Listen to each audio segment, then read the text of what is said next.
जय हिंद, नमस्कार साथियों। आज की क्लास में देखेंगे यूपीएसआई परीक्षा के लिए। आज की क्लास में हम आप सभी के लिए साथियों प्रीवियस ईयर का प्रश्न लेकर आए हैं। जो ऐसे प्रश्न देखिए लगातार आपके परीक्षा में पिछले 10 से 15 सालों से जो लगातार देखिए बार बार आपके प्रश्न जो है एग्ज़ाम में पूछे जा रहे हैं, उन्हीं सभी प्रश्नों का देखिए आज की क्लास में हम संग्रह करेंगे। तो यह क्लास आपके एग्ज़ाम के लिए रामबाण है साथियों।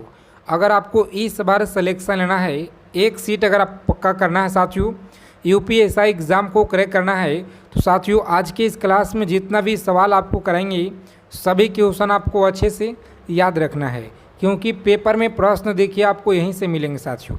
ठीक है, तो ज़्यादा समय विलम्ब न करेंगे, क्लास स्टार्ट करते हैं। आगे चलने से पहले एक छोटा सा आप सभी से रिक्वेस्ट है कि जो भी साथी चैनल पर अगर पहली बार जुड़े हैं तो चैनल को आप लोग सब्सक्राइब कर लीजिए और बेल आइकन को प्रेस करके ऑल पे ज़रूर सेव कर लेंगे। देखिए पहला सवाल क्या करा है, समझिएगा आप लोग, एक एक चीज़ों को समझना है कि भारत का राष्ट्रीय ध्वज किसने डिजाइन यह किया था। बताइए, भारत का जो राष्ट्रीय ध्वज का जो डिज़ाइन है यह किसने किया था। तो फ्रेंड्स याद रखेंगे बी ऑप्शन में आपका सही उत्तर दिया गया है। बी ऑप्शन याद रखिएगा आप लोग, सही जवाब है। आगे देखेंगे दूसरा नंबर सवाल क्या करा है कि पंचशील समझौता भारत और किस देश के बीच हुआ था। पंचशील समझौता भारत और किस देश के बीच हुआ था। तो यह देखिए चीन के बीच हुआ था, भारत और चीन। देखिए यहाँ पर बी में आप लोगों का सही उत्तर दिया गया है, तो बी ऑप्शन याद रखेंगे। आगे देखेंगे झांसी की रानी लक्ष्मीबाई की किस संग्राम में शहीद हुई। झांसी की रानी लक्ष्मीबाई की संग्राम में यह शहीद हुई। तो देखिए 1857 में आपको याद रखना है। 1857 देखिए ए में आपका साथियों सही उत्तर दिया गया है। और उसके बाद देखेंगे अगला प्रश्न क्या करा है कि भारत में जो पहला समाचार पत्र यह कौन था। भारत में पहला समाचार पत्र आपको याद रखना है, यह कौन था। तो द बंगाल गजट आपको याद रखना है। कौन था, तो द बंगाल गजट। देखिए सी ऑप्शन में आपका यह दिया गया राइट आंसर। उसके बाद देखेंगे साथियों 5 नंबर सवाल क्या करा है, चलिए समझेंगे आप लोग यहाँ पे। तो गांधी इरविन समझौता कब हुआ था। देखिए एक एक सवाल आपको याद रखना है, ठीक है। सभी सवाल आपके परीक्षा के लिए बहुत इंपॉर्टेंट है। और इससे पीछे वाले जो क्लास हम आपको दिए हैं, मात्र देखिए 30 मिनट का क्लास होगा, जिससे आप लोग पूरा कर लीजिएगा, क्योंकि वह भी क्लास आपके एग्ज़ाम के लिए बहुत इंपॉर्टेंट है। ठीक है, सभी क्वेश्चन आपके हम सेलेक्टेड प्रश्न लेकर आ रहे हैं एग्ज़ाम की दृष्टि से। तो देखिए आप सभी एक एक चीज़ों को यहाँ पर याद रखेंगे। गांधी इरविन समझौता कब हुआ था, तो 1931 में हुआ है, याद रखिएगा। और उसके बाद देखेंगे ताशकंद समझौता किस युद्ध के बाद हुआ था। ताशकंद देखिए जो समझौता है याद रखेंगे 1965 में। देखिए यहाँ पर 1965 में साथियों सही उत्तर दिया गया है, याद रखिएगा। और देखिए चंद्रगुप्त मौर्य का जो गुरु है यह कौन था। चंद्रगुप्त मौर्य का गुरु आपको याद रखना है चाणक्य। देखिए बी में आपका दिया गया, कौन सा, तो बी ऑप्शन फ्रेंड्स याद रखिएगा, यहाँ पे सही उत्तर है। उसके बाद देखेंगे 8 नंबर सवाल क्या करा कि नोबेल पुरस्कार प्राप्त करने वाले पहले भारतीय कौन थे। नोबेल पुरस्कार प्राप्त करने वाले पहले भारतीय आपको याद रखना है रविन्द्रनाथ टैगोर थे। कौन थे जी, तो रविन्द्रनाथ टैगोर। देखिए आपका बी ऑप्शन में फ्रेंड्स दिया गया है। ठीक है, कम समय में जितना हो सके अच्छा रिवीजन आपको हम कराएंगे डेली। तो डेली आप लोग क्लास में हमारे साथ जुड़िए, एक एक चीज़ों को आप लोग समझिएगा और अच्छे से आप लोग याद रखेंगे। भारतीय संविधान में कितने आर्टिकल हैं, तो यहाँ पर देखेंगे 395 आर्टिकल हैं। कहाँ पे, ए ऑप्शन में साथियों यह सही उत्तर आपका दिया गया है। तो ए ऑप्शन को लॉक करेंगे परीक्षा में और आगे बढ़ेंगे। चलिए देखेंगे नेक्स्ट क्वेश्चन क्या कराएं, सभी को याद रखना यहाँ पर। ठीक है, साइमन कमीशन कब भारत में आया था। साइमन कमीशन बताइएगा, तो यह कब देखिए भारत में आया साथियों, तो 1928 में देखिएगा तो साइमन कमीशन भारत आया था, सभी को याद रखना है। ठीक है, उसके बाद देखेंगे यहाँ पे अगला प्रश्न क्या करा है, समझिएगा पुलकेशिन द्वितीय किस वंश का शासक था। चलिए आंसर करेंगे आप लोग, पुलकेशिन द्वितीय किस वंश का शासक था। तो साथियों चालुक्य वंश के शासक आपको याद रखना है। देखेंगे यहाँ पे तो बी ऑप्शन में आपका सही उत्तर दिया गया है। उसके बाद देखिएगा 12 नंबर सवाल क्या करा है, सुभाष चंद्र बोस ने फॉरवर्ड ब्लॉक की जो स्थापना है यह कब किए थे। सुभाष चंद्र बोस ने फॉरवर्ड ब्लॉक की जो स्थापना है, याद रखेंगे साथियों 1900 देखिएगा तो 1939 में देखिए इन्होंने किए हुए थे। याद रखेंगे बी ऑप्शन आपका यह सही जवाब है।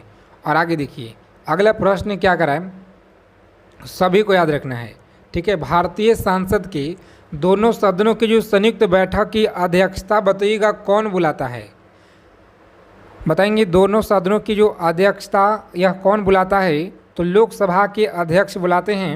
देखिए फ्रेंड्स सी ऑप्शन में आपका यह सही जवाब दिया गया है, तो सी ऑप्शन परीक्षा में लॉक करेंगे आप लोग और नेक्स्ट आगे बढ़ेंगे।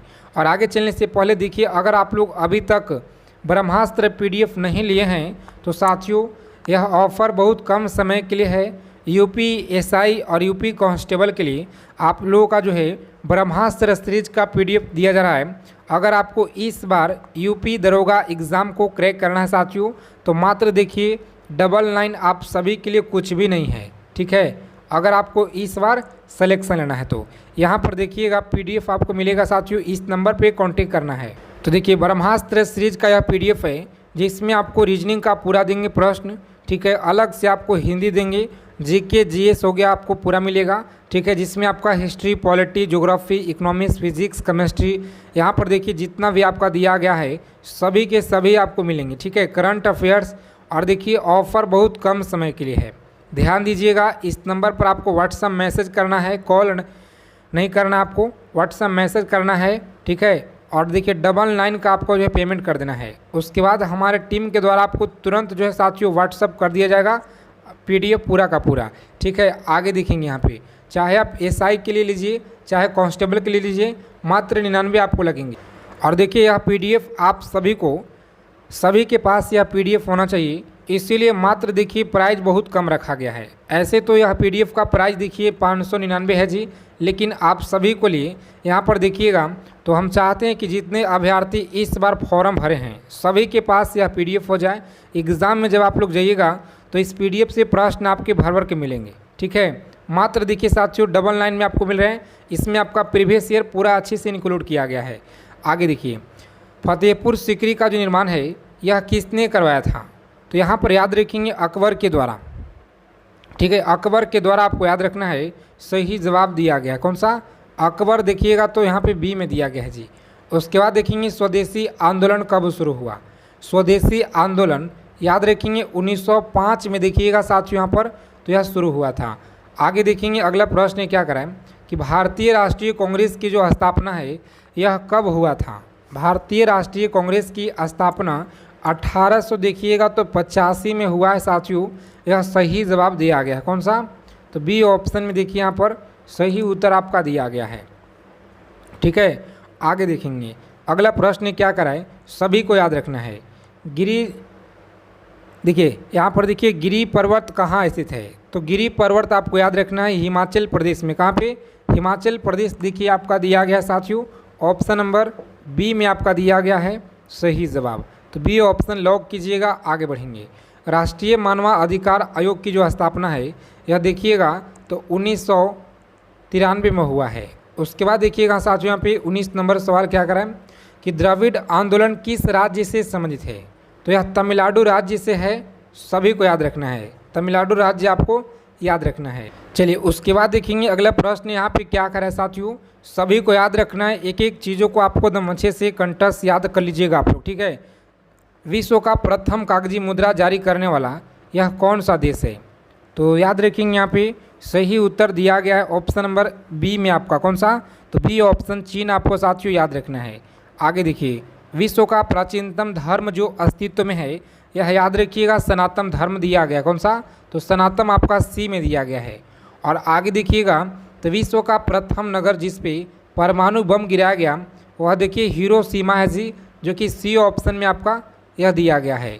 और विश्व का प्रथम पुस्तक मुद्रित करने वाला देश कौन सा है, तो याद रखिएगा यह चीन देखिए आपका दिया गया कौन सा, तो चीन आपका डी ऑप्शन में फ्रेंड्स देखिए दिया गया है, सभी को यहाँ पे याद रखना है, ठीक है। आगे देखिए अगला प्रश्न क्या करा है कि विश्व का प्रथम देखिए महिला प्रधानमंत्री, तो याद रखेंगे यहाँ पे प्रथम देखिए आपको कमेंट करके बताना है और देखते हैं कितने लोगों का यहाँ पर सही उत्तर आता है। उसके बाद देखिएगा विश्व का सबसे बड़ा द्वीप समूह कौन सा है, देखिए द्वीप समूह के बारे में अगर बात की जाए यहाँ पे तो याद रखिएगा ए में आपका दिया गया कौन सा, तो ये इंडोनेशिया आपको याद रखना है साथियों, इंडोनेशिया आपका सही जवाब है। और विश्व का सबसे अधिक आबादी वाला शहर बताइए कौन सा है, विश्व का सबसे अधिक आबादी वाला शहर आपको याद रखना है यह कौन सा है। तो यहाँ पर देखेंगे तो ऑप्शन नंबर बी में आपका दिया गया कौन सा, टोक्यो। देखिए आप सभी लोग याद रखिएगा। और विश्व का सबसे छोटा महाद्वीप कौन सा है, तो सबसे छोटा आप लोग याद रखेंगे यहाँ पे यह कौन सा है, तो साथियों सी में देखिए आपको दिया गया कौन सा, सी आपको दिया गया है ऑस्ट्रेलिया, आपको याद रखना है। उसके बाद देखेंगे विश्व का सबसे बड़ा जो देश है ना यह कौन सा है, विश्व का सबसे बड़ा देश आपको याद रखना है यह कौन सा है, तो साथियों बी में देखिए आपका दिया गया है रूस, कौन सा, तो रूस आप सभी को याद रखना है। ठीक है, आगे देखिए विश्व का सबसे बड़ा जो डेल्टा है ना यह कौन सा है, तो डेल्टा साथियों याद रखिएगा सुंदरवन का डेल्टा है, कौन सा, सुंदरवन का डेल्टा आप लोग याद रखिएगा। और देखिए 20 नंबर सवाल क्या करा है कि विश्व की सबसे बड़ा बांध यहाँ पर कौन सा है, तो विश्व का जो सबसे बड़ा जो बांध है ना साथियों याद रखिएगा यूपीएसआई यूपी कांस्टेबल परीक्षा के लिए यह सवाल बहुत इंपॉर्टेंट है, याद रखिएगा आप सभी एक एक चीज़ों को, जितना सवाल कराएंगे पूरा आपको याद होना चाहिए परीक्षा में जाने से पहले।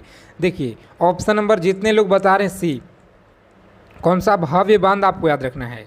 चलिए विश्व का सर्वाधिक मतदाताओं वाला देश कौन सा है, तो मतदाताओं वाला जो देश है ना प्यारा भारत है, कौन सा जी, तो प्यारा भारत देखिएगा तो ए में आप लोगों का यह दिया गया है। उसके बाद देखेंगे यहाँ पे 22 नंबर सवाल क्या करा है कि विश्व का सबसे बड़ा महाकाव्य कौन सा है, विश्व का देखिए सबसे बड़ा जो महाकाव्य है ना सी में आपका दिया गया कौन सा, तो सी ऑप्शन में दिया गया है महाभारत, आपको याद रखना है। उसके बाद देखिएगा अगला प्रश्न क्या करा है कि विश्व में सबसे बड़ा द्वीप बताइए कौन सा है, विश्व में जो सबसे बड़ा द्वीप है ना यह कौन सा है, तो साथियों ग्रीनलैंड आपको याद रखना है, कौन सा, ग्रीनलैंड आपको याद रखना है। ए ऑप्शन में देखिए आपका सही विकल्प दिया गया है। और उसके बाद देखेंगे विश्व में सबसे बड़ा द्वीप समुद्र आपको याद रखना है यहाँ पर कौन सा है, तो भूमध्य सागर आपको याद रखना है, कौन सा, भूमध्य सागर देखिएगा तो बी ऑप्शन में आपका यह दिया गया है जी भूमध्य सागर। आगे देखिए विश्व की उच्चतम पर्वत चोटी कौन सा है, बताइए विश्व की जो उच्चतम पर्वत चोटी है ना यह कौन सा है, तो प्यारे साथियों सभी को याद रखना है ए ऑप्शन है, कौन सा, माउंट एवरेस्ट आपको याद रखना है जी, ए में देखिए दिया गया है। और आगे देखिए विश्व में सबसे बड़ा महासागर बताइए कौन सा है, विश्व में सबसे बड़ा महासागर आपको याद रखना है यह कौन सा है, तो देखिए अटलांटिक महासागर आपका दिया गया है, ए ऑप्शन सभी को याद रखना है, अटलांटिक महासागर आपको याद रखना है। ठीक है, उसके बाद देखिएगा अगला प्रश्न क्या करा यहाँ पे कि विश्व में सबसे अधिक वितरण वाला अंग्रेजी अखबार कौन सा है, विश्व में सबसे अधिक वितरण वाला अंग्रेजी अखबार कौन सा है, तो देखिएगा द टाइम्स ऑफ इंडिया आपको दिया गया है, द टाइम्स ऑफ इंडिया देखिए आपका सी में साथियों यह दिया गया है। और उसके बाद देखेंगे अगला प्रश्न क्या कराएं, सभी को याद रखना है कि विश्व में सबसे लंबा रेलवे प्लेटफॉर्म कहाँ पर है, तो विश्व में जो सबसे लंबा रेलवे प्लेटफॉर्म है ना कहाँ पर है जी, सभी को याद रखना है सी ऑप्शन में देखिए दिया गया, कौन सा, तो गोरखपुर में आप लोग याद रखिएगा यह सही जवाब है। चलिए आगे देखेंगे विश्व में सबसे बड़ा जनसंख्या वाला देश कौन सा है, तो जनसंख्या के मामले में देखिएगा तो आप सभी को यह कमेंट करके बताना है कि यह कौन सा है। आगे देखिए विश्व में सबसे लंबा नदी कौन सा है, तो विश्व में जो सबसे लंबा नदी है ना फ्रेंड्स याद रखिएगा यह देखिए गंगा, देखिए यहाँ पर नील होगा, कौन सा, तो नील नदी आपको याद रखना है। ठीक है, और गंगा का देखिए पूरा विस्तार 2525 किलोमीटर है, यह 5 राज्यों से होकर के बहता है। आगे देखिएगा अगला प्रश्न है, सभी को याद रखना है कि विश्व का सबसे लंबा सुरंग कौन सा है, विश्व का सबसे लंबा जो सुरंग है ना याद रखिएगा यहाँ पे ऑप्शन नंबर सी में देखिए आपका दिया गया है नॉर्वे सुरंग, याद रखेंगे।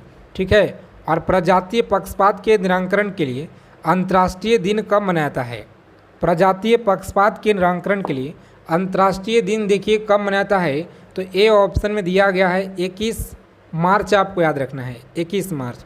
विश्व खाद्य दिवस बताइएगा यह कब मनाया जाता है, तो विश्व खाद्य दिवस याद रखेंगे आप सभी, यह मनाया जाता है 16 अक्टूबर, देखिए आपका डी में दिया गया है। ठीक है। उसके बाद देखेंगे यूनेस्को ने किस मंदिर को विश्व विरासत स्थल के रूप में घोषित किया है। तो साथियों सभी को याद रखना है, ऑप्शन नंबर बी में देखिए आपका दिया गया है। और पिछले क्लास में आपको रीजनिंग हिंदी पूरा करा दिए हैं, अगर आप नहीं देखे हैं तो उस क्लास को देख लीजिएगा, पीछे वाली क्लास को, ठीक है। और देखिए विश्व जल दिवस कब मनाया जाता है। तो यह सवाल देखिए सभी को आंसर पता होगा। और देखिए यहाँ से प्रश्न आपके एग्ज़ाम में मिलेंगे दिवस से, ध्यान में रखिएगा। अंतर्राष्ट्रीय महिला दिवस बताइए। अंतर्राष्ट्रीय महिला दिवस याद रखिएगा 8 मार्च को यह मनाया जाता है, यहाँ पर देखिए सी में दिया गया है। उसके बाद देखिएगा तो विश्व में किस महाद्वीप में जल विद्युत शक्ति की संभाव्यता सर्वाधिक है। तो यहाँ पर याद रखिएगा ए ऑप्शन में दिया गया, कौन सा, अफ्रीका आपको याद रखना है। और देखिएगा विश्व में लिग्नाइट कोयला का जो सबसे बड़ा उत्पादक देश है ना, यह कौन सा है। तो साथियों डी में देखिए आप लोग का यह दिया गया है जर्मनी, आपको याद रखना है, जर्मनी आप लोग याद रखिएगा। आगे देखेंगे अगला प्रश्न क्या करा है, चीज़ों को समझेंगे अच्छे से, याद रखिएगा कि विश्व में स्वच्छ जल की मछली की जो सबसे बड़ा उत्पादक जो देश है ना, यह कौन सा है जी। तो प्यारे साथियों सभी लोग याद रखेंगे, यहाँ पे जितने अभ्यर्थी देखिए आंसर कर रहे हैं यहाँ पे ऑप्शन नंबर इस क्वेश्चन का डी बता रहे हैं सही है, कौन सा, डी ऑप्शन याद रखिएगा, चीन होगा। और विश्व में बॉक्साइट का सर्वाधिक संचित भंडार कहाँ पाया जाता है। चलिए जी आंसर करेंगे आप लोग, संचित भंडार देखिए याद रखिएगा यह बी ऑप्शन में, कहाँ पर, तो देखिएगा यहाँ पर तो ऑस्ट्रेलिया में देखिए आपको याद रखना है, ठीक है। और विश्व का एक प्रमुख मत्स्य क्षेत्र डॉगर बैंक कहाँ पर है। चलिए आंसर करेंगे ए ऑप्शन में, उत्तरी सागर में आपको याद रखना है। अगला प्रश्न देखिएगा तो विश्व का बृहत्तम मत्स्य आहरण क्षेत्र कौन सा है। तो प्यारे साथियों ग्रैंड बैंक देखिए आपका ए में आपका यह दिया गया है। और देखिए अगर अभी तक सेशन को आप लाइक नहीं किए तो सेशन को आप लोग लाइक कर देंगे और चैनल को आप लोग सब्सक्राइब जरूर कर लीजिएगा, ठीक है। और इस वीडियो को आप लोग एक बार अपने व्हाट्सएप ग्रुप में जरूर शेयर कर देंगे, ठीक है। सभी साथियों से रिक्वेस्ट है अपने दोस्तों के पास ग्रुप में जरूर शेयर कर दीजिएगा। विश्व का सबसे बड़ा लौह उत्पादक देश कौन सा है। तो देखिए ए में आपका दिया गया है जंजीबार है, कौन सा, तो जंजीबार आपका देखिए दिया गया है। उसके बाद देखेंगे तो विश्व में मोटे अनाज का सबसे बड़ा जो उत्पादक देश है यह कौन सा है। तो उत्पादक देश देखिएगा सी में दिया गया, कौन सा, तो प्यारा भारत आपको याद रखना है, ठीक है। और विश्व में प्राकृतिक रबड़ का सबसे बड़ा जो उत्पादक है ना, यह कौन सा है जी। तो प्यारे साथियों सी ऑप्शन को लॉक करेंगे, थाईलैंड देखिए आप लोगों का यह दिया गया थाईलैंड। आगे देखिएगा अगला प्रश्न क्या कराएं कि विश्व में सिंथेटिक रबड़ का सबसे बड़ा जो उत्पादक है यह कौन सा है। विश्व में सिंथेटिक रबड़ का जो सबसे बड़ा उत्पादक है ना, याद रखिएगा आप लोग कौन सा है। तो यहाँ पर देखेंगे ए में दिया गया है संयुक्त राज्य अमेरिका, आपको याद रखना है, संयुक्त राज्य अमेरिका आपको याद रखना है। उसके बाद देखिए विश्व में तंबाकू का सबसे बड़ा उत्पादक देश कौन सा है जी। तो बी ऑप्शन याद रखिएगा, यहाँ पे चीन देखिए दिया गया है। चलिए आगे देखेंगे विश्व में इलायची का सबसे प्रमुख उत्पादक देश कौन सा है। तो साथियों सभी को आंसर करना है। यहाँ पर देखिए जितने लोग ऑप्शन ग्वाटेमाला बता रहे हैं ना, बिल्कुल देखिए आपका राइट आंसर होगा ग्वाटेमाला। और देखिए विश्व में अफीम का जो सर्वाधिक उत्पादन देश यह कौन सा है। तो अफीम का देखिए यहाँ पर तो कौन सा है जी, बी ऑप्शन में आपका दिया गया, कौन सा, तो अफगानिस्तान आपको देखिए साथियों याद रखना है, अफगानिस्तान।